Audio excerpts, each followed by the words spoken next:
Today's story is one that shakes the soul, set in a brutal stretch of the Old West where survival is never guaranteed and trust can cost you your life.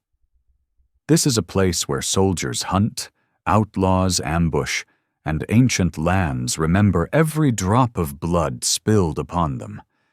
It all started with a single ambush, one violent spark that would destroy a family, awaken an old warrior, and forge a path no one planned to walk. Before we kick off this adventure, don't forget to hit like on the video and let us know in the comments where you're watching from.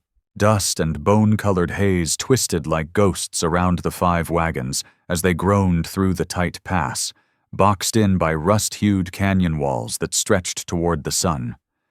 The rock faces towered, casting long, crooked shadows, but offering little mercy from the brutal West Texas heat.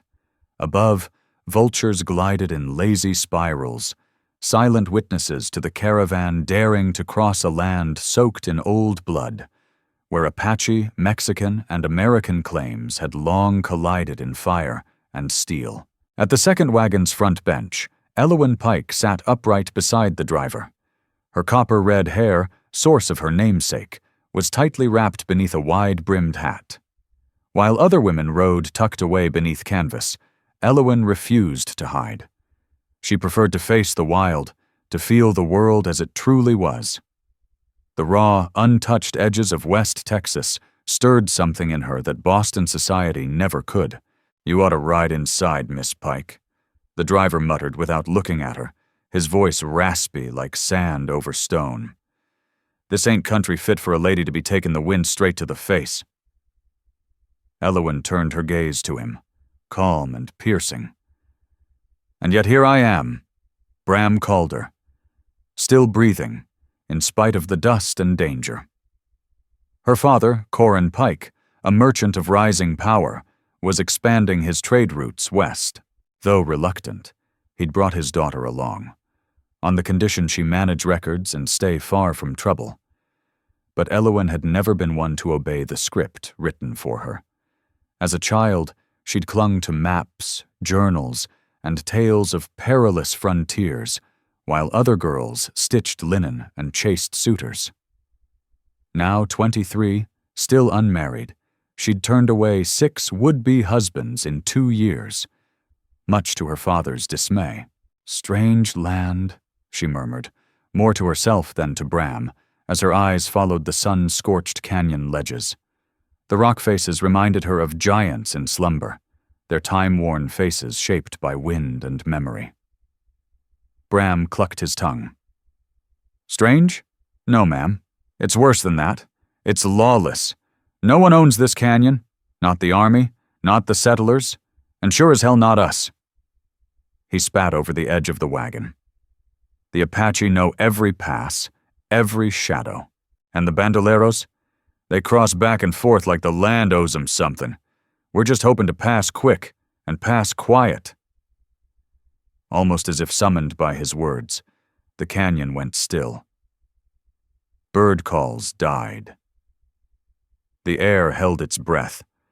Only the creak of wagon wheels and the faint clink of harnesses broke the silence. Bram's hands tensed on the reins.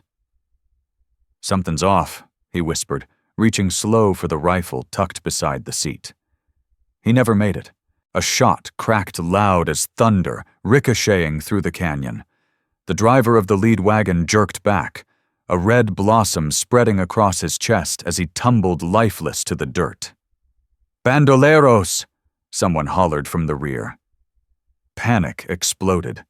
From the high ridge above, riders stormed down, faces masked with bandanas, clothes dusted by desert wind, firing without mercy. Bram lashed the reins, horses screaming into a dead sprint. Elowen's wagon jolted wildly as they tried to outrun the ambush. A bullet shattered the wood near her head. She ducked, breath ragged. "Get down!" Bram barked, but the warning came too late. A second bullet hit him in the shoulder. He pitched sideways off the bench. Elowen grabbed the reins, but the horses, mad with terror, veered right. The wagon swayed, then tipped. She flew. Pain roared through her ribs as she hit the ground, the sky spinning overhead like a tilted wheel. Dust choked her throat as she tumbled, finally landing hard against the canyon wall. Blood trickled past her brow. Through a haze of pain, she saw the chaos unfold, masked riders ransacking the downed wagons like vultures over a carcass. Her father's voice cut through the clamor, shouting orders, then pleading, then silenced by a single, final gunshot. "Father!" she tried to cry out. Only a dry rasp escaped. A shadow loomed over her. One of the bandits stood tall, dark eyes gleaming through his bandana. He said something in Spanish she couldn't understand and grabbed a fistful of her hair. She struggled weakly, vision swimming. He pulled her upright, pressed a blade to her throat. She could smell sweat and tobacco on him, feel his breath scorching her cheek. "Pretty girl," he muttered in broken English. "Worth much gold, yes?" Then, so fast she couldn't process it, something hissed through the air. The man jerked. His grip loosened. He collapsed. An arrow jutted from his back, its shaft wrapped in black and crimson thread. More arrows whistled through the air, landing with brutal precision. The bandits scattered, firing blindly at shadows. 3 never made it to their horses. The rest fled, kicking up clouds of dust as they tore toward the Mexican border. Elowen dropped to her knees, limbs trembling, breath ragged. Through the blood in her eyes, she saw him. A figure descending the canyon wall like a predator. Tall, lean, silent as dusk. He carried a bow in one hand, moved with the grace of something born to this land. Buckskin clung to his legs, and his sun-darkened chest shone with sweat. He was Apache. Elowen tried to crawl toward the wreckage, to vanish beneath the twisted heap of crates and canvas. But her body wouldn't move. The warrior approached, silent, steady, as he stepped through the aftermath of ruin and death. When the Apache warrior reached Bram Calder, the wounded driver stirred, barely conscious. Without a flicker of hesitation, the warrior dropped to a knee and pressed the edge of a knife to the man's throat. "No!" Elowen cried out, her voice finally tearing free from the weight of fear. "Please, don't kill him!" The warrior's head snapped toward her, his eyes locked onto hers, dark and fierce, like a hawk closing in. For a heartbeat, he held her gaze, unreadable. Then, unexpectedly, he pulled the blade away and pressed a cloth to Bram's bleeding shoulder instead. Elowen, unsteady, pushed herself upright. The world spun, her knees wobbled. He didn't stop her. He watched, cautious, calculating as she staggered closer. "Thank you," she managed to whisper, nodding toward Bram. "For not—" But the ground tilted. Everything faded. As her legs gave out, strong arms caught her. She smelled sage and pine and heard something ancient, words spoken in a voice carved by wind and canyon stone. Vylor, warrior of the Mescalero Apache, hadn't meant to meddle in settler affairs.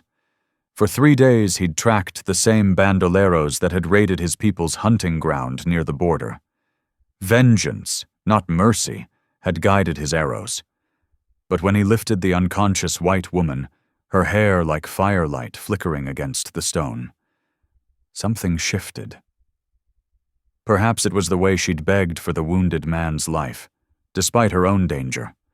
Or maybe it was that he'd already seen enough death. Whatever the reason, Valor made a choice, one that would break custom and alter the path of his life. Instead of leaving them for the buzzards, he'd carry them to his people's camp. The elders wouldn't approve, but the law of his ancestors was clear. Courage, wherever it was found, demanded respect. The woman stirred in his arms. Her eyelids fluttered. For a moment, her eyes, green like desert flowers after rain, met his. Then she went still again. Vylor looked to the distant ridgeline, where storm clouds brewed above the far-off mountains. Darkness would fall soon, and with it, the desert cold that killed without noise or mercy. He turned to Bram, who clutched his shoulder, blinking in a daze. "You walk?" Valor asked, his English careful but steady. Bram nodded, teeth gritted. "Then follow, or die here." The words were calm, not cruel, just truth. With the red-haired woman in his arms, and the bloodied settler stumbling behind, Valor began the long climb toward the mountains, toward the hidden home of his people, where desert gave way to pine. Behind them, the canyon fell silent once more. Vultures descended on what was left. Shadows lengthened over red-stained rock. Elowen awoke to the sound of soft chanting. Her head throbbed. A bitter, earthy taste clung to her tongue. She was lying on a bed of pelts inside a round dwelling, branches and hides stitched together into a wickiup. A fire crackled in the center, fragrant smoke curling upward through an opening in the roof. The memories returned in fragments. The canyon. Gunfire. Her father's voice. Silenced. The warrior who had moved like a shadow out of the stone. She tried to sit up. Pain lanced through her ribs. She gasped and dropped back. "Lie still," a voice ordered in accented English. An elder woman knelt nearby, grinding herbs in a small stone bowl. Her face was weathered like cliff rock, but her eyes were sharp as flint. "Your bones are bruised, not broken, but they will not heal if you fight them." Elowen swallowed. Where am I?" "You are among the people," the woman replied. "I am Isra, healer of this camp." Elowen blinked. "Valor, the one who pulled you from the jaws of death?" "Yes, he brought you." Isra added a few drops of water into the ground herbs and stirred them into a thick, blackish liquid. "Drink this. It will take the edge off the pain." Elowen hesitated, then took the bowl and sipped. The taste was sharp, bitter. Her stomach tightened, but she forced it down. "The man who was with me," she began. "The white one?" Isra said curtly. "Still breathes, but the wound is angry. I've done what I can." "And my father? The others from our wagon train?" Isra's hands did not stop moving. "Valor said they were all gone when he found you." Elowen's heart twisted. A sound escaped her. Not quite a sob, but close. Corin Pike, strong-willed, demanding, but still her father. Gone. She felt adrift. Lost. A single soul torn from everything she'd known, cast into a world of fire and silence. "Why?" she whispered. "Why did he save me?" "That," came a low voice from the entrance, "is what the council asks as well." Valor ducked into the wickiup. In the flickering firelight, Elowen saw him clearly for the first time. He was younger than she'd thought, maybe late 20s. Sharp cheekbones, a face sculpted by stone and sun. His eyes, dark, bottomless, were fixed on her. His long black hair was braided and beaded, a single eagle feather tied near his temple. Unlike Isra, whose expression gave away nothing, Valor's face held something else. Curiosity. "You speak English," Elowen said softly, forcing herself to sit up. Valor nodded. "The soldiers taught me, long ago, when I scouted for them." "Before you speak of betrayal," Isra snapped, standing with sudden authority in her voice. "Enough.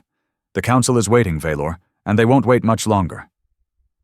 Valor gave a respectful nod to the elder, then turned back to Elowen. "Can you walk?" "I think so," she said, though she wasn't sure at all. "Then come. The elders must see you for themselves, to know you carry no threat." Isra stepped forward and helped Elowen rise. Her old clothes were gone. replaced with a simple dress of soft buckskin. Her red hair hung loose down her back. She swayed, leaning heavily on the old woman's arm. What will they do to me?" she asked, her voice cracking beneath the weight of fear.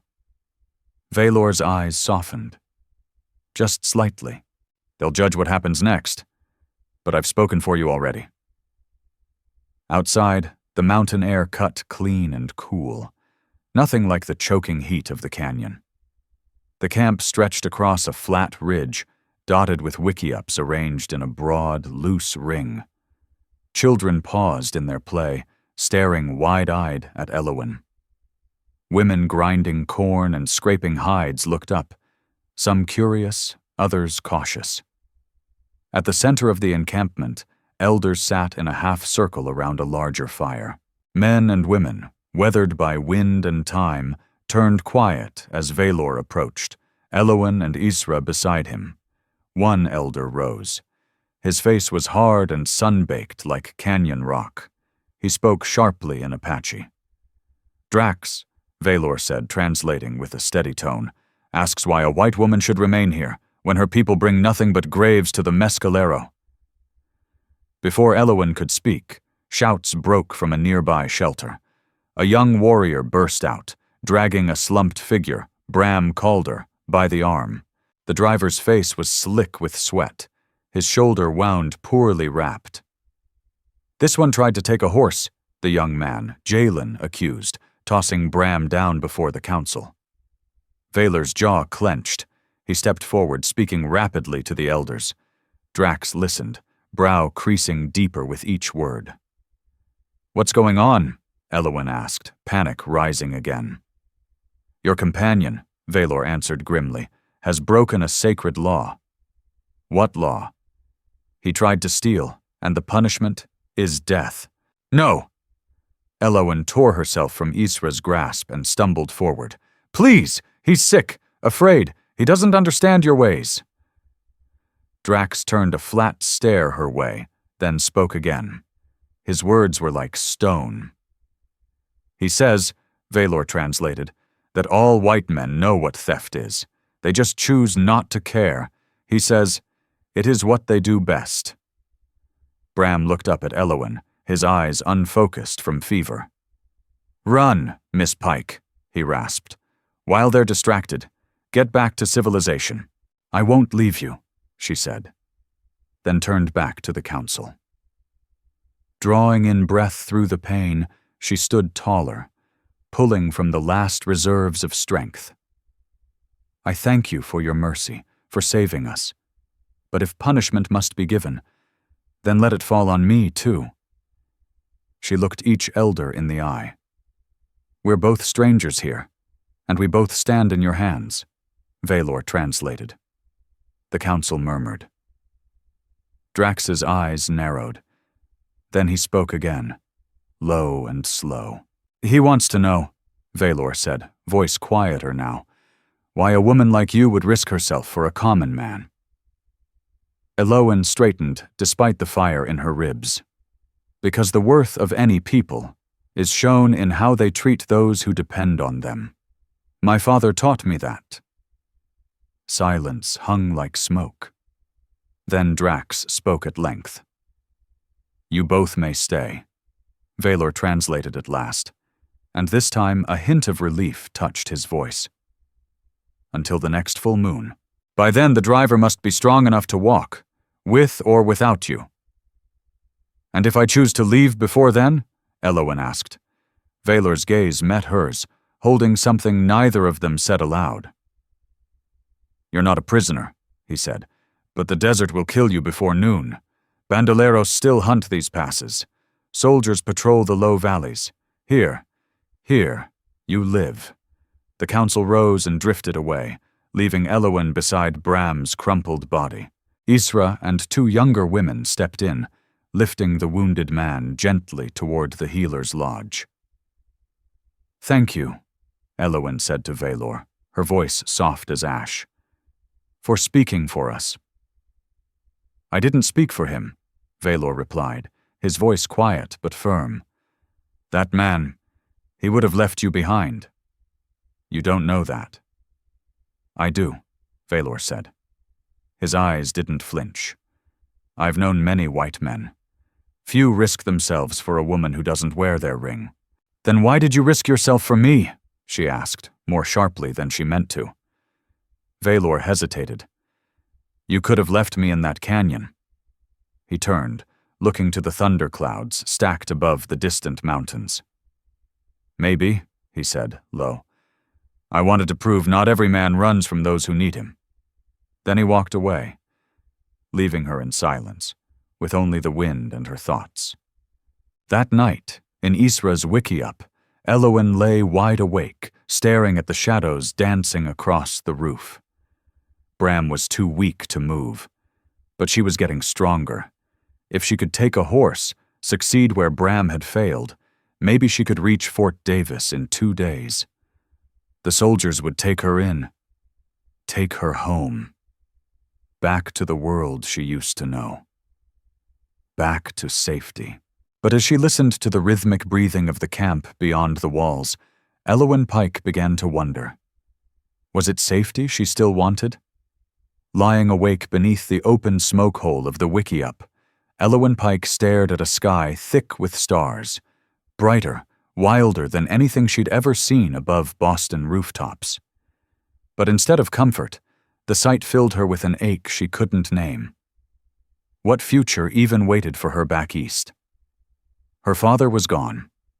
The family business, likely shattered.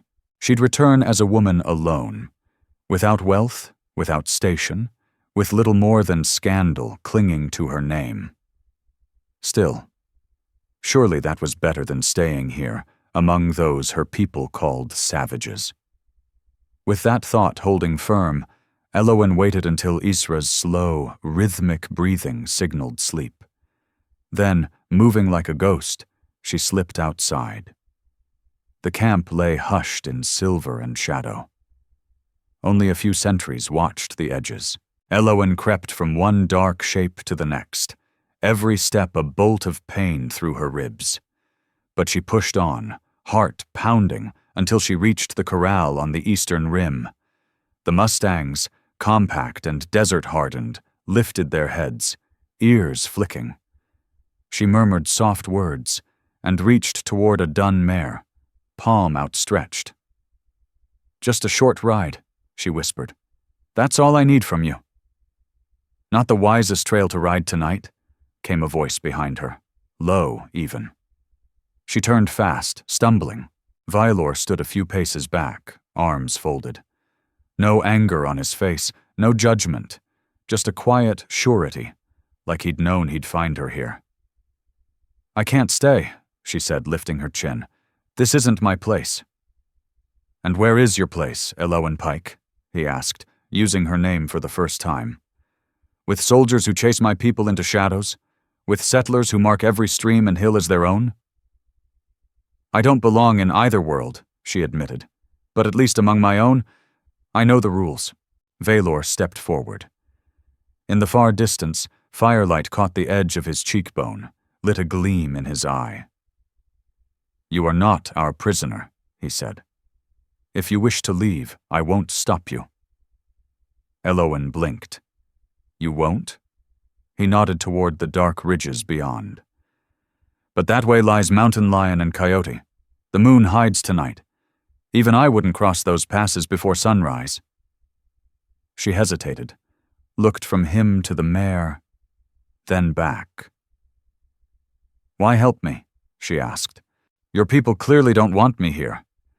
"My people fear what they don't yet understand," he said. "Same as yours." A long howl carried over the ridges, then another, closer. Elowen shivered. "Wait till morning," Valor said. "If you still wish to go, I'll guide you down a safer way." His words were sensible, but something behind them felt deeper. "Why?" she pressed. "After all this, why help me leave?"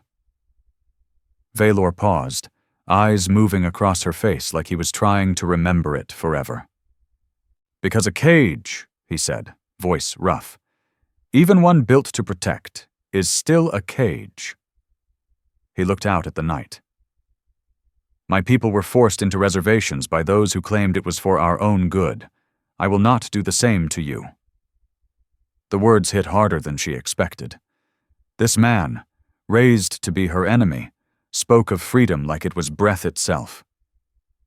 Till morning, then, Elowen whispered, stepping back from the corral. They walked together, side by side, not touching, not speaking. She studied his profile in the starlight. Proud, steady. There was something timeless about him, like the stone-carved warriors she once saw in Boston museums. You said you were a scout for the army. He slowed. I believed I could be a bridge, he said. I learned your words, your ways, thought maybe there could be peace. He clenched his jaw. But they asked me to hunt my own, lead them to our sacred lands. When I refused, they beat me and left me bleeding in the dirt. That's when I learned. There is no bridge, when one side only wants conquest. Not everyone wants that, Elowen said quietly. Maybe not, Valor said. But power listens to power, and the ones who want peace? He shook his head. They're the ones the powerful ignore. They reached Isra's shelter. Valor turned to her, gaze steady, voice soft. Rest. The sun brings enough burden without carrying weariness into it. Elowen reached out, gently touching his arm. Thank you, she said, for telling me the truth. His eyes flicked to her hand, so pale against the bronze of his skin. For one breath, they stood still. 2 lives. 2 worlds, and something passing between them neither could name. Then he stepped back, the moment gone. Truth, he said, is all I have to offer. He turned, fading into the shadows of the camp. Elowen slipped inside. Isra didn't stir, or pretended not to. Lying on the furs, Elowen stared at the roof. Her plan to escape sat heavy in her chest.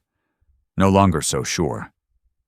Valor wasn't the savage she'd been taught to fear. He was something else, something she wasn't ready to name.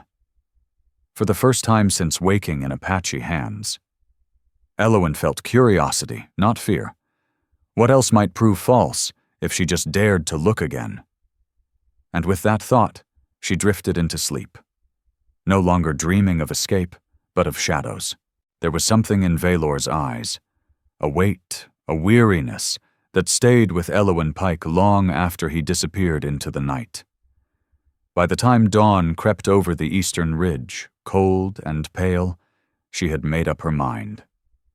She would stay, at least until Bram Calder was strong enough to travel. She told herself it was duty, gratitude, but deep down, she knew that wasn't the whole truth. Something else had settled in her chest, something planted during that midnight exchange with the warrior. When she stepped out into the soft glow of early light, she found Valor waiting, a water skin and small satchel in hand. You still plan to leave? He asked, voice even, unreadable. Elowen shook her head. Not yet. Bram's too sick to ride. I won't leave him. Something flickered behind Valor's eyes. Relief, maybe. Or respect. He set the satchel down. Then you'll work. No one here eats without giving something back. What would you have me do? She asked, chin lifted. Come, he said, nodding toward the camp's center. Isra will show you. The days that followed moved in a blur. Strange routines, unfamiliar rhythms, aching muscles, and slowly softening stares. Under Isra's firm but guiding hand, Elowen learned to grind mesquite pods into flour, dry meat for the lean season, and pick out plants that healed rather than harmed. Her hands, once soft as silk, grew strong and calloused. Bram healed by inches. The infection had dug deep. The old woman's teas and foul-smelling poultices kept him half lost in dreams and fever sweats. And when he was awake, he was angry. "They're savages, Miss Pike," he hissed one afternoon as she handed him fresh water. "Don't let their kindness fool you. First chance they get, they'll scalp us both." "They saved our lives," Elowen snapped. "I've seen nothing barbaric here except your attitude." "Oh, they've got you under a spell," Bram growled. "Especially that buck who follows you with his eyes like you already belong to him." Elowen flushed, partly in frustration, partly because she'd noticed Valor's gaze too. Not possessive, but watchful. Constant. "You're fevered," she muttered. "Rest, Mr. Calder. The sooner you heal, the sooner we go." But even as she said it, her conviction faltered. Because life here, for all its strangeness, had a rhythm that soothed her in a way Boston never had. There were no corsets or calling cards, no endless expectations pressing in like iron walls. In the late afternoons, when her chores were done, she often climbed to a rock outcrop above the camp. The view stretched forever, ridges rolling into burnt orange valleys. Sometimes Valor would join her. He never asked to. He just showed up and sat beside her in silence. Until one evening, he spoke. "Your hair looks like fire when the sun sets." Elowen's fingers rose to her hair instinctively. Loose and wild around her shoulders, it had earned her more than a few stares. And a new nickname among the camp children. Woman of Fire. "In my world, it's not considered beautiful," she murmured. "My mother called it a curse." Valor frowned. Why would something rare be a burden? The question, so simple and sincere, hit deeper than she expected. She remembered the hours spent forcing her hair beneath hats and bonnets, trying to make it behave, trying to disappear into sameness. Because where I come from, beauty is sameness. The goal is to fit in, not stand out. "Then your people are blind," Valor said. The silence between them wasn't uncomfortable anymore. Something had shifted, like two ends of a frayed rope slowly being tied together. Days turned into weeks. Elowen helped prepare a newborn's naming ceremony. She sang with the women as they cooked around the fires. She learned to watch the sky, to read the wind, and Valor became her bridge. He explained customs, translated, taught her to shape sounds in his language. Sometimes when they worked side by side, weaving, carving, his hand would brush hers. Just briefly. But she never pulled away. She knew the truth. This feeling had no place in the world they'd come from. But here, in the hush of pine winds and red stone, the rules felt far away. One morning, while gathering herbs beyond the edge of camp, Elowen and Isra both froze.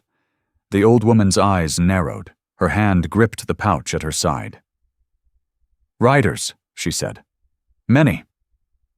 Before Elowen could speak, Valor appeared, bow in hand. His expression turned to stone. "Texas Rangers," he said. "A dozen, maybe more. They picked up the trail from our last hunt." Elowen's heart dropped.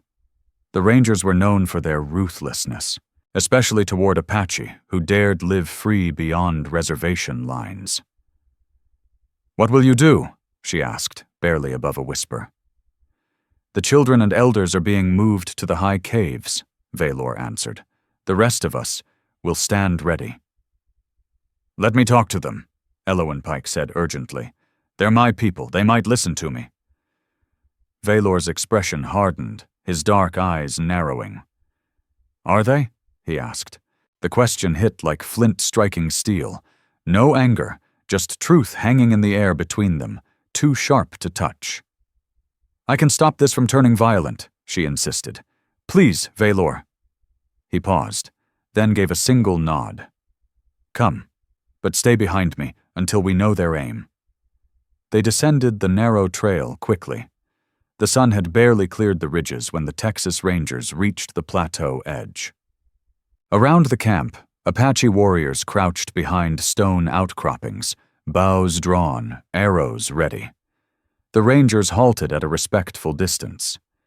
Their leader, a grizzled man with a silver-threaded beard and eyes like cold iron, raised a hand to his men. "We're looking for survivors," he called out. "A wagon train was hit 3 weeks ago, down near the Rio Grande. Intel says some might have ended up here." Valor stepped forward, Elowen just behind him. "I am Valor of the Mescalero Apache. We have no quarrel, if you bring none." The captain's gaze drifted and locked on Elowen. "Sweet mercy," he muttered. "Is that a white woman?" He straightened in the saddle. "Step forward, ma'am." Elowen moved beside Valor, feeling every pair of eyes watching her. "I'm Elowen Pike," she said clearly. "My father's caravan was ambushed by Mexican bandoleros. The Apache saved me, and another man." A low ripple of voices passed through the ranger ranks. The captain stared, suspicion thick on his face. "You expect us to believe these folks took you in just 'cause they're good Samaritans? Blink twice if you're being held against your will." Anger flared in Elowen's chest. "I'm here by choice, Captain," she snapped. "These people have treated me with more decency than I've seen from some of our own. The true danger out here came from the ones who murdered my father." "Bandoleros working with Apache outlaws," the captain said. "We've tracked both, moving together." "That's a lie," Valor replied coldly. "They raid us too. We fight them same as you." The tension was thick enough to choke on, until a voice rasped from behind. "Captain?" Bram Calder stumbled out from the healer's lodge, sweat clinging to his brow, his shirt stuck to the half-healed wound on his shoulder. "I'm Bram Calder, wagon master under Corin Pike. What the lady said is true." The captain leaned back slightly, his hand still resting near his holster. "You're sure, Calder? These Apache didn't have a hand in the ambush?" "No, sir," Bram said, voice shaking. "It was Mexicans. Clear as day. This man here," he motioned toward Valor, "he killed 6 with a bow and carried Miss Pike to safety." Silence fell. The captain chewed on that for a long second, then nodded. "All right, I'll take your word for it, Calder." He looked at Elowen. "But both of you are coming with us. Fort Davis is 2 days from here, and they've got proper medical care." Elowen felt Valor go still beside her. The choice she'd dreaded was here. "Bram is welcome to go," she said calmly. "But I gave my word to remain until the next full moon. It's a matter of respect." The captain's jaw tightened. "Miss Pike, this land isn't safe. The Army's planning a full sweep, against Apache and bandoleros alike. Once we start, we can't guarantee anything." Valor's voice sharpened. "A full sweep? Against those defending their homes?"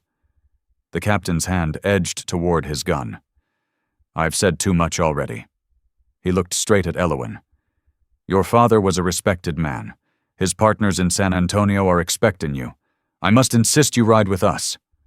Bram stepped forward, swaying. "Miss Pike, please. We don't belong here. These people were kind, but this ain't our world." Elowen looked at Bram, then the captain, then Valor. He stood still as stone, but his silence said everything. She pictured San Antonio. Tight corsets, narrow glances, whispered gossip about the girl who'd lived among savages. A life of quiet shame, rushed marriage, and silenced truths. She thought of the camp, the work, the quiet, the way Valor saw her, not as damaged or fragile, but as someone worth listening to. 2 days, she said, her voice steady. "Give me 2 days to prepare. Then I'll ride with you." The captain hesitated, then nodded stiffly. 2 days, Miss Pike. We'll make camp down below and come for you and Calder when you're ready." As the rangers led Bram away, Elowen turned, but Valor was already walking back toward the trees, his shoulders tight, his steps silent, and his back turned. "Valor, wait!" Elowen Pike called after him, her boots crunching the dust as she hurried to catch up. He stopped, but didn't turn. "You've made your choice," he said flatly, his voice stripped of emotion. "There's nothing left to talk about." "I haven't chosen anything," she shot back. "I only bought us time to think." Now he turned. His eyes, so often calm, burned like fire held behind stone. "There is no us, Elowen Pike. There's the road you walk, and the one I do. They don't run side by side." "Don't they?" she challenged, stepping closer. "These past weeks I've felt more alive than I ever did back in Boston. You showed me a life where I'm worth more than dresses and dowries, where I'm seen, for who I am, not for who I'm supposed to marry." "And what of my place in your world?" Valor asked, voice low and steady. "Would they see me as anything but a tracker, a scout, a savage to parade around, or pity?" The words hit hard, because they were true. Elowen had lived that world, and she knew exactly how it would see him. In the cities, in San Antonio, or back east. An Apache man standing beside a merchant's daughter would never be accepted. "My world is broken," she whispered. "But yours doesn't have space for me either. I've seen it. The way some of the women look at me. The way the elders still talk like I'm a question they haven't answered yet."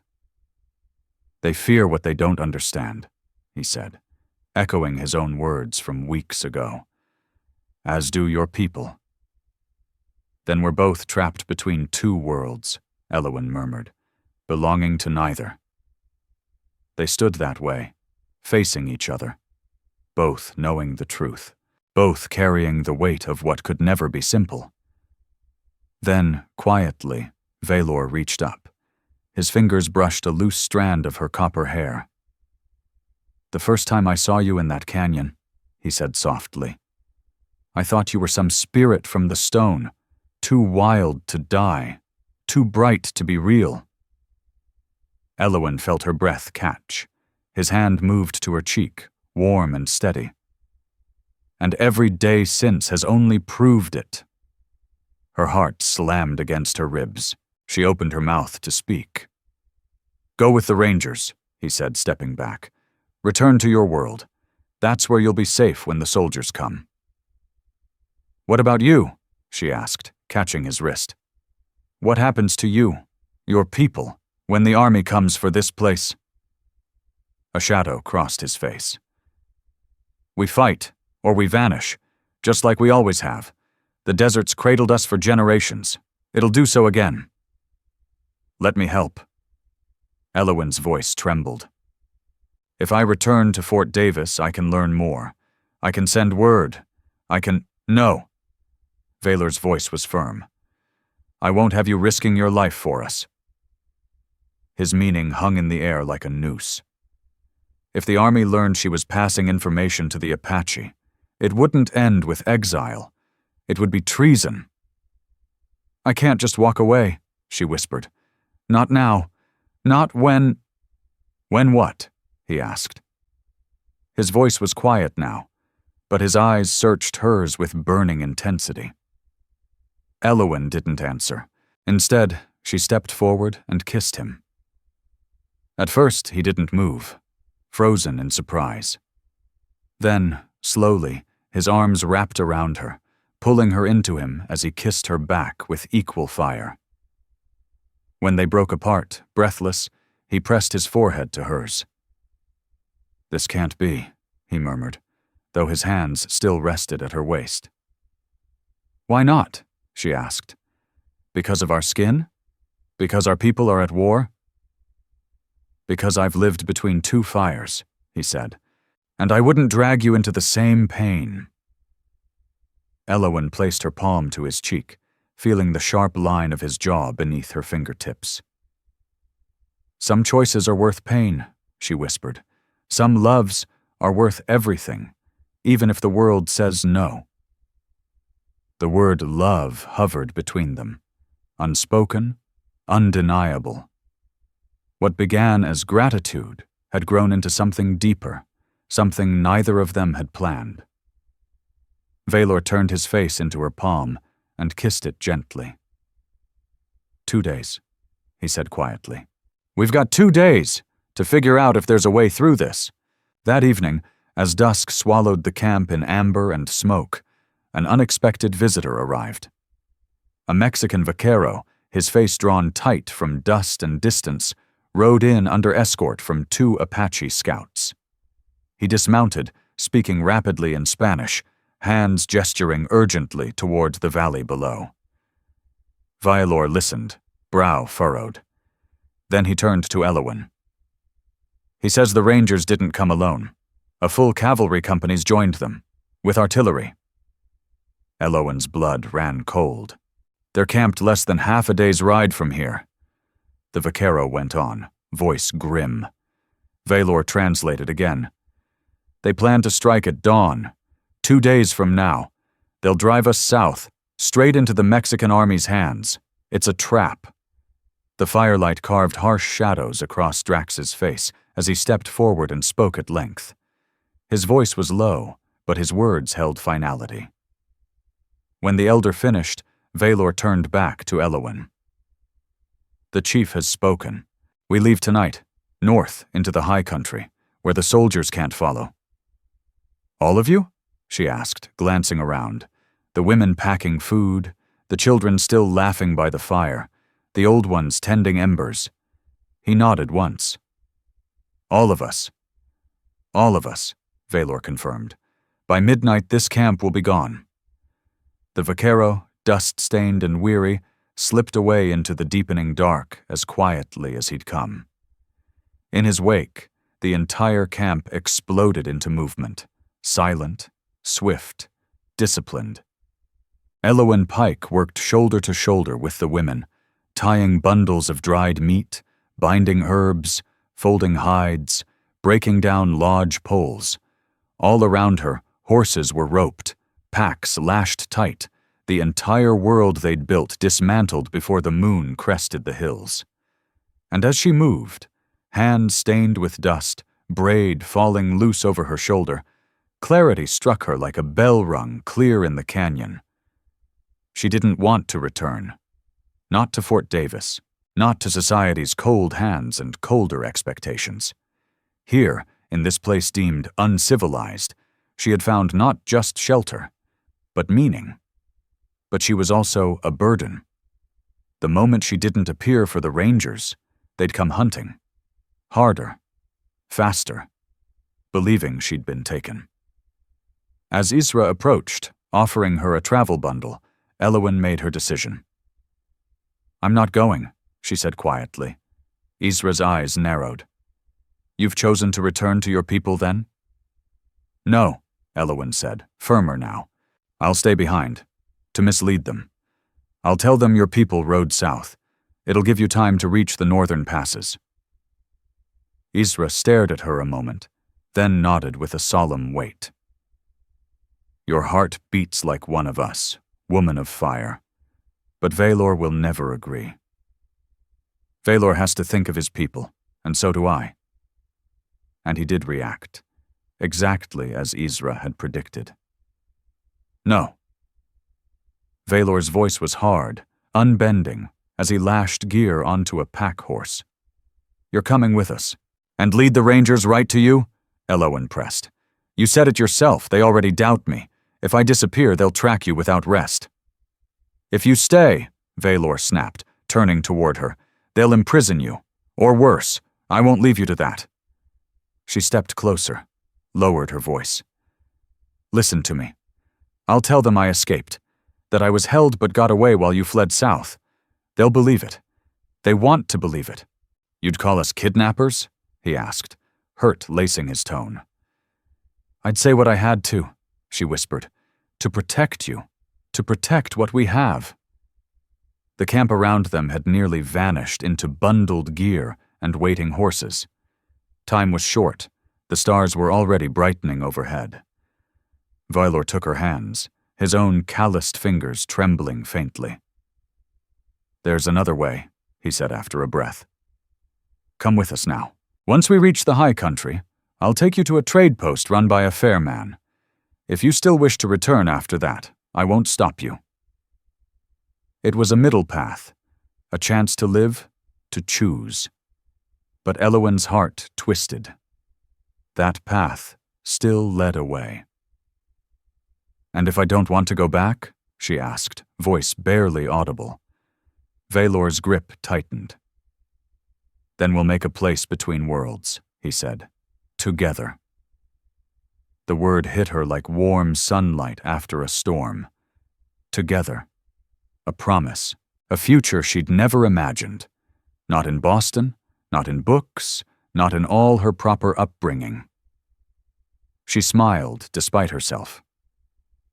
"I like the sound of that." As the final saddle straps were fastened and the last bundle tied, Valor pulled her aside. He slipped a thin leather cord from around his neck, a pouch dangling from it, decorated with old beadwork. "This belonged to my father, and his father before him." He slipped it over her head gently. "There's sacred herbs inside, and a stone from the canyon where my people first walked. It'll guard you." Elowen touched it reverently, feeling the smooth shape through the hide. "I have nothing to give you in return," she said, her voice catching. Valor smiled and tucked a wild strand of hair behind her ear. "You've already given me something no one else ever has, a vision of a world where a mescalero warrior and a Boston merchant's daughter stand as equals, and under that sky filled with stars and silence, they kissed once more. Not out of urgency, but out of certainty. A vow. Then, with Elowen seated behind him on his stout Mustang, Valor gave a final look to the place they'd called home, and led his people into the dark north. The fires behind them dimmed to coals, then died. The plateau emptied, leaving only wind and memory behind. The journey north was a trial of will and bone. 7 days through ground too rough for army wheels or iron-shod hooves, sharp canyons, narrow ledges where a stumble meant death. Pines so thick the sun barely touched the soil. Elowen, raised in the silk-lined corridors of a world that never asked her to be strong, discovered strength buried deep inside her. She rode without complaint, ate what there was, slept under stars on bare earth with nothing but a blanket and the sound of breathing horses nearby. When her legs numbed from the saddle, she walked, and she kept walking. Among the women and children, Valor watched Elowen Pike change. This wasn't the woman he'd carried, limp and bloodied from that canyon weeks before. This woman moved with fire in her step, like a desert bloom that refused to wither, bending to the land, but never breaking. On the 8th day, they crossed a high plateau where the wind bit sharp and snow dusted the stone. That's where Drax called the caravan to halt. Around a smokeless fire, Valor explained what the chief had decided. "We've reached the edge of our land," he said, his voice low but clear. "Beyond here, other Apache bands hold the valleys. Some welcome us, some do not." He pointed toward the distant ridges. "Some will head west to join kin among the archery kahwa. Others will winter in the northwest valleys." "And us?" Elowen asked. She didn't pretend anymore. There was no line between her path and his.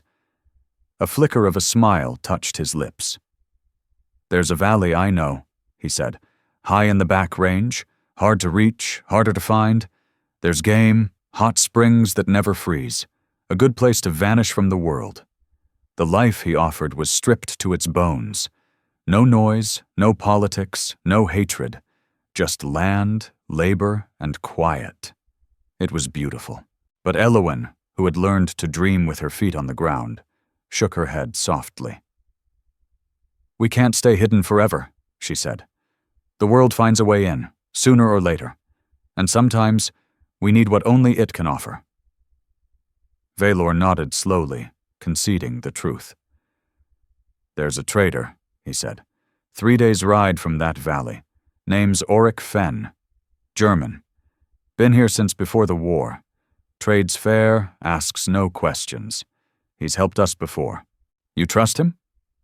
As much as I trust any white man, Valor said, glancing at her with a rare glint of humor. That's not you. The next morning, as the band prepared to split, a council was called. Elders gathered in a wide circle. The fire in the center burned low, but the air was tense. Elowen stood at the edge, unsure whether she was welcome.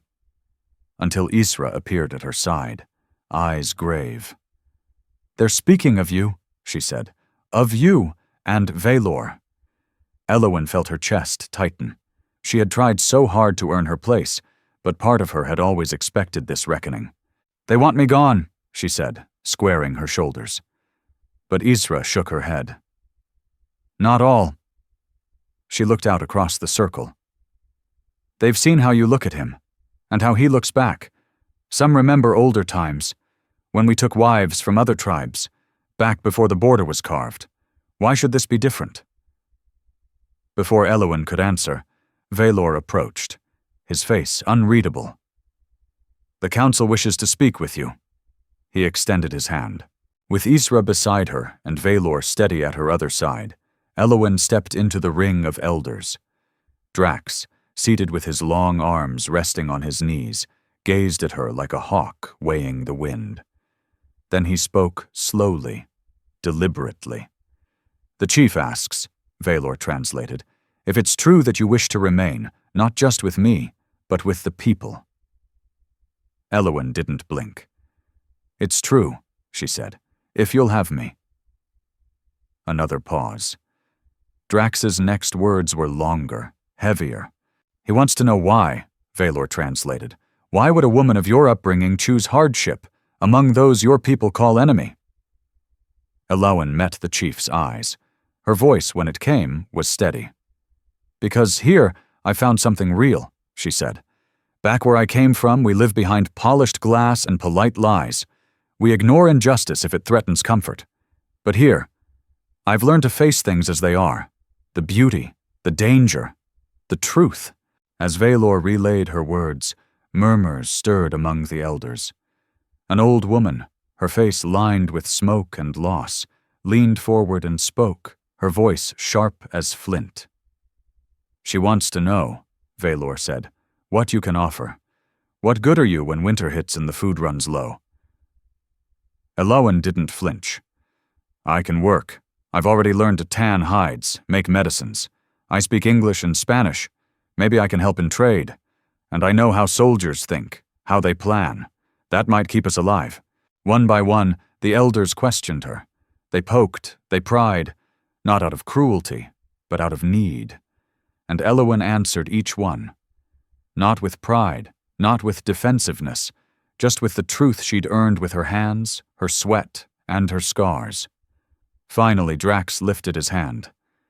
The circle fell quiet. He looked at Elowen as he spoke again.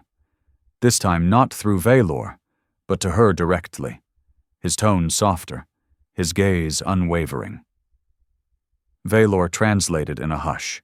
He says, the path you choose is the hardest of all. Neither world will claim you fully, not theirs, not ours. But if you're strong enough to walk it, then maybe you can build something new. He paused, then added, he says he's been watching you, and he believes you might just have the strength. Courage in the face of loss, the grit to adapt in strange country, and loyalty to those who began as strangers. That's what Drax said, as he dipped his fingers into red ochre and looked directly at Elowen Pike. With slow, solemn movements, he marked her, one line across her brow, one down each cheek. With these marks, Valor translated, his voice heavy with meaning, you are named a friend of the people, not yet one of us, but no longer a stranger. And in the eyes of the council, your fate is now bound to mine. A breath Elowen hadn't known she'd been holding finally left her lungs. It wasn't full acceptance. That would take seasons, maybe years. But it was enough. It was permission. Permission to stay. Permission to love. Permission to walk beside Valor without hiding it. As the council rose and families readied to split, Valor took her hand gently in his. "Are you sure?" he asked, quiet and steady. "Once we head toward that valley, there's no looking back." She met his gaze, the one she trusted more than any she'd ever known. "My old life died in that canyon with my father," she said. "What matters now is the one we build, from here on out." Later, as the sun dipped toward the spines of distant mountains, they said goodbye. Isra pressed a small bundle of herbs into Elowen's hands, whispering instructions softly, both for healing and for childbirth. The implication didn't go unnoticed. Elowen's cheeks flushed, but she accepted the gift with a grateful nod. Drax placed both hands on Valor's shoulders in the warrior's blessing. No need for translation. The weight of it made Valor stand taller. With their provisions packed and horses loaded, the small party turned northwest, toward a place few had ever dared to call home. They weren't alone. With them rode Riven, quiet and watchful, his wife Vera, who walked with grace and skill, and her younger brother Thorn, still untested, but eager. Valor had explained it simply the night before. A man shouldn't walk the path alone. Even the hardest trail needs a clan. And they were a clan now. Small, stitched together by choice, not blood. Elowen, watching Vera prep a meal from nearly nothing, felt a rising gratitude for these people who, without hesitation, had made space for her in their uncertain future. None of them had ever seen Boston or San Antonio, yet they treated her with more warmth than her own society ever had treated them. The valley took 4 days to reach, not 3. An early storm swept the mountains, laying snow thick along the ridges. The last climb was brutal. But when they reached the crest, Elowen stopped, breath caught in her throat. Below them stretched a hidden sanctuary, green meadows cradled between towering peaks. A stream glinted in the dusk, winding its way through earth untouched. On the far side, steam rose from dark pools, hot springs warmed by the earth itself. "The people call it Valley of the Hidden Water," Valor said, guiding his horse down the trail. "Even the army's maps don't show it. Most never knew it existed." That night, they made camp by the springs. Steam coiled around them like breath from the earth, holding back the bite of the cold. They ate venison Riven had brought down on the last descent. And for the first time since that fateful day in the canyon, Elowen felt something she hadn't dared let herself hope for. Peace.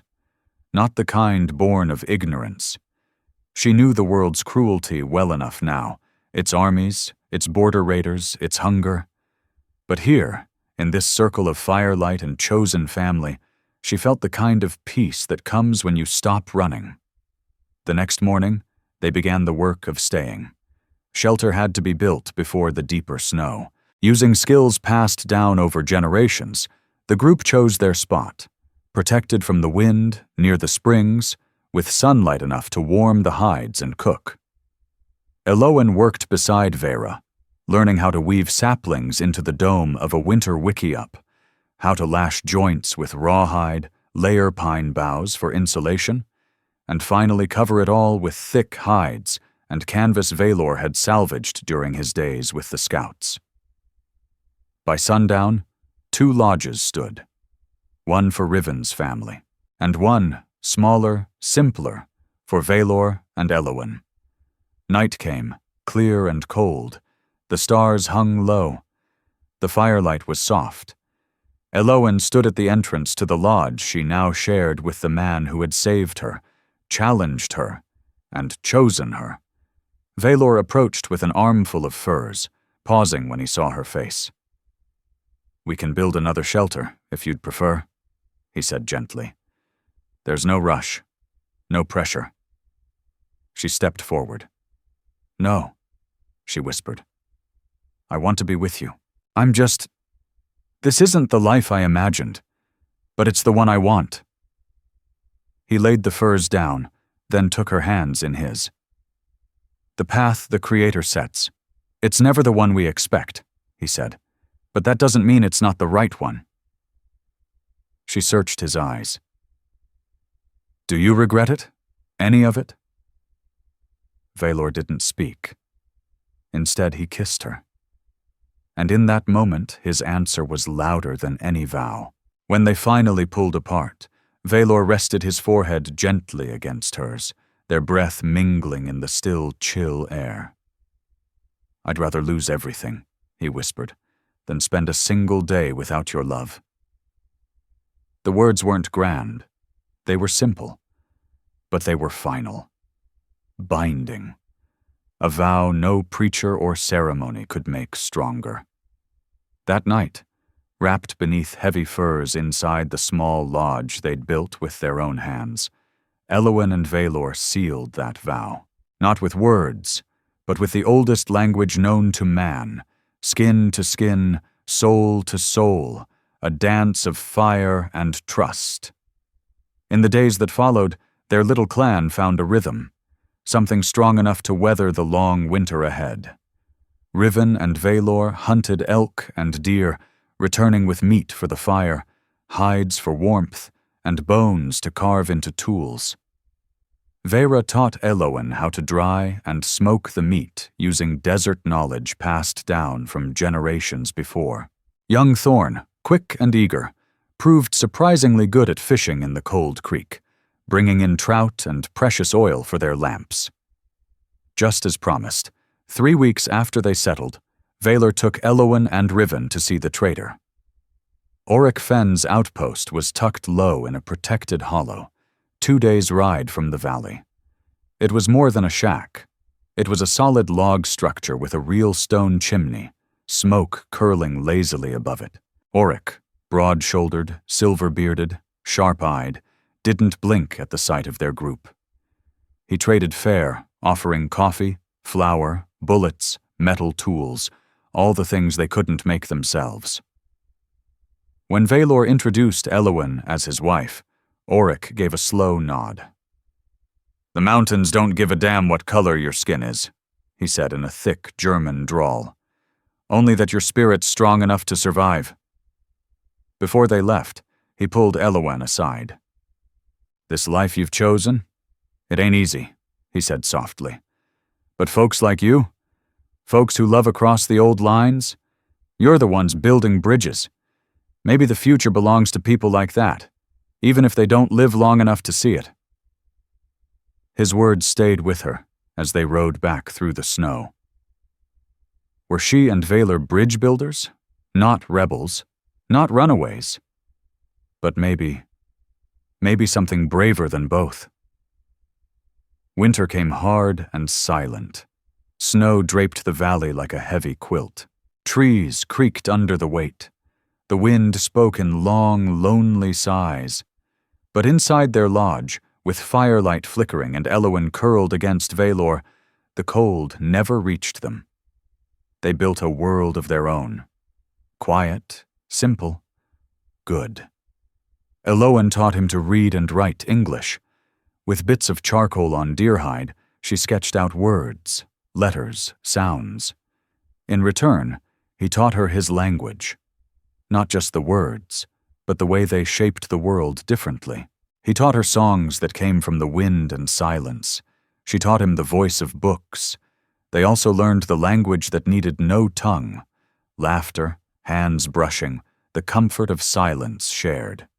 When the first green blades broke through the snow and the sun felt warmer on the stone, Elowen told Valor something that changed everything. She was carrying his child. His joy came fast and fierce, tempered only by the protectiveness that swept through him. That night, he stood tall beside the fire and spoke in the Apache way, announcing the spirit that would soon join them.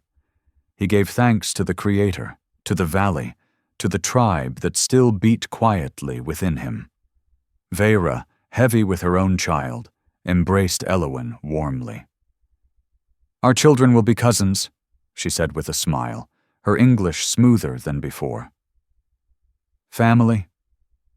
Family. Elowen felt the word echo inside her, deep and loud. She'd lost her bloodkin in that canyon. But out here, through fire and frost, she'd found something better. A family by choice, not blood. A tribe formed not by birth, but by love, survival, and loyalty. Seasons turned again. Vera gave birth first, at the height of summer, an easy birth, a boy with her wide eyes and Riven's quick grin. 2 moons later, as the aspens began to turn gold, Elowen brought her daughter into the world. A little girl born in quiet strength, skin kissed with copper, hair like wildfire. They named her Sirai, after Isra, the medicine woman who had first opened the Apache world to Elowen. "She's a bridge," Valor said softly as he cradled the child. "Between your world and mine." Elowen wept quietly, holding them both. That winter came easier than the last. Their lodge was warmer, their food better stocked, and their lives more prepared. And the post, Oryx's outpost, remained their lifeline. It brought more than flour and bullets. It brought news. Word came that the Army's campaign had faltered. Washington's tone was shifting. Talks of a new treaty had begun, one that might allow some Apache to return to ancestral lands under strict conditions. Even Mexico, under pressure from Europe and unrest at home, was softening. That night, Elowen turned to Valor. "If peace really comes, will you go back? To your people?" He lay quiet beside her, his hand resting on her hair. After a while, he whispered, "My people are here." He touched Sirai's sleeping head. "You, her, Riven, Vera, Thorn, that band accepted you, but our child?" His voice thickened. "They may never fully accept her. She belongs to both worlds and to neither, just like us." Elowen nodded. She understood. The valley wasn't just shelter. It was something more. It was a test, to see if a different life could be lived. A different truth, forged beyond bloodlines, beyond laws. A truth that looked forward instead of back. And then, one bright morning as spring came blooming once again, a lone rider reached the edge of their world. Oryx Fenn. He'd never made the journey before. But now, breathless and wind-chapped, the old trader arrived at their fire. And in his saddlebag was a letter, sealed with the mark of Washington. A letter that would change everything. As they gathered in the large lodge, Oryx Fenn shared the news that would shift the course of their quiet life. "The new territorial governor's calling for peace," he said, voice low but steady. He set up a trading post where the Rio Grande meets the Pecos, declared it sacred neutral ground. Apache, Mexicans, Americans, all welcome. No arrests, no guns drawn, just trade, talk, and a chance. Elowen Pike met Valor's gaze across the fire. They didn't need words to know what the other was thinking. "A bridge between worlds," she whispered, repeating what they had once called their daughter. Fenn's sharp eyes caught the flicker between them. "The governor's looking for folks who can speak both sides, people who understand the tongue, the customs, the wounds and hopes on either side of the border. He asked if I knew such folk." He paused, then said simply, "I told him I did." The idea hung there, as still as the firelight flickering across their daughter Sirai's sleeping face. A chance to rise from hiding, a chance to serve something larger than survival. But also, a risk. Deep-seated prejudice wasn't a thing easily undone. Still, if there was any hope for Sirai to walk freely between two worlds, they would have to help build the road. That night, after Fenn retired to the guest lodge they'd hurriedly arranged, Elowen and Valor sat by the fire, shoulders pressed close, their daughter warm between them. "What do you think?" she asked, watching the light dance across his face. Valor's eyes didn't move from the flames. "I think the Creator didn't throw us together by accident. Our paths crossed for something greater than just each other." "To build bridges," she echoed. He nodded slowly, reaching for her hand across the sleeping child. "Not just for us," he said, "for those coming after." The decision wasn't made that night, nor the next. It came slow and cautious, spoken through prayer, long talks with Vera, Thorn, and the others, with quiet moments gazing toward the ridgelines they'd once fled across. But as spring leaned into early summer, a shared truth emerged. They would go. They'd answer the call, not as fugitives, but as bridge builders. One clear morning, they broke camp. The valley that had kept them safe through its first storms, its first hunger, its first birth, now lay behind them. Their lodge came down. Their bundles were packed, and their hearts, though steady, carried weight. At the edge of the ridgeline, Elowen turned her horse and looked back. The valley of hidden waters, its hot springs steaming beneath the morning sky, its whispering pine and narrow pass, looked like a dream remembered just before waking. Vylor stopped beside her, the cradleboard strapped snug to his back. Sirai shifted within, still half asleep. "We'll come back," he said gently. "If not to live, then to remember, to show her where her story began." Elowen brushed away a tear. "I'm not afraid," she said, and was surprised to find it true. "Whatever comes, we face it together." He reached for her hand, strong and steady. "Together," he echoed, his voice a vow.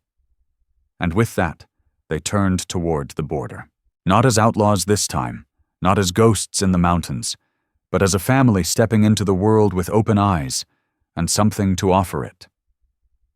Behind them, the valley kept its peace. Before them, the land was still torn, riven by fear, misunderstanding, and old blood. But perhaps it was ready to listen. As they descended the mountain trail, the first gold of the morning sun broke across the peaks, casting long, bright paths ahead. Sirai stirred softly on Valor's back, as if waking to her place in a new chapter. Elowen whispered the words that had once changed everything. "I'd rather lose everything," she breathed, "than spend one day without your love." Valor turned to her, smiling with the warmth of the dawn. "Then you'll never lose anything," he said, "because my love is yours until the stars fall from the sky." Together they rode toward the edge of the map. Together they carried the one force stronger than any law, any gun, any line drawn in blood. Love. Love that could not be contained by fences or flags. Love that carved bridges through the stone of old hate. Love that lived in the eyes of a child cradled between two legacies. And as the dust rose behind them and the sun stretched higher, they rode on, into the future they dared to believe in. As the dust settles on Elowen and Valor's trail, take a piece of their story with you. Maybe, like them, you've stood at a crossroads, heart full, hands uncertain. Maybe you've walked between worlds that never made space for both halves of who you are. Let this be your reminder. You're not alone.